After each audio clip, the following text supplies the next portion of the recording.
અંકલેશ્વર શહેર ભાજપ દ્વારા સ્વામી વિવેકાનંદજીની જન્મજયંતિ નિમિત્તે સ્ટેચ્યુ પાર્ક ખાતે સ્વામી વિવેકાનંદજીની પ્રતિમાને પુષ્પહાર અર્પણ કરી શ્રદ્ધાંજલિ અર્પી હતી। આ પ્રસંગે શહેર ભાજપના હોદ્દેદારો અને નગરપાલિકાના સભ્યો ઉપસ્થિત રહ્યા। આજે તારીખ 12 જાન્યુઆરી સ્વામી વિવેકાનંદની જન્મજયંતિની ઠેર ઠેર ઉજવણી કરવામાં આવી રહી છે। ત્યારે અંકલેશ્વર શહેર ભાજપ દ્વારા સ્ટેચ્યુ પાર્ક ખાતે પ્રસ્થાપિત સ્વામી વિવેકાનંદજીની પ્રતિમાને પુષ્પહાર અર્પણ કરી શ્રદ્ધાંજલિ પાઠવી હતી।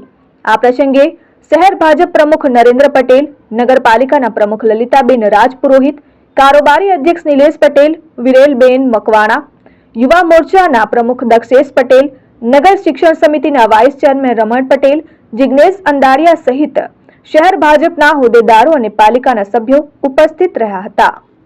આજરોજ સ્વામી વિવેકાનંદની જન્મજયંતિ નિમિત્તે ભારતીય જનતા પાર્ટી અંકલેશ્વર શહેર તેમજ સૌ ચૂંટાયેલા સભ્યશ્રીઓ દ્વારા પુષ્પાંજલિ અર્પણ કાર્યક્રમ કરવામાં આવ્યો છે। 11 સપ્ટેમ્બર 1893ના દિવસે વિશ્વ ધર્મ સભામાં સ્વામી વિવેકાનંદજીનું આપ સૌને પ્રવચન યાદ જ છે। તેમણે સૌ યુવાઓને પ્રેરણા આપી છે। Dharmesh Patel, RN news, Ankleshwar.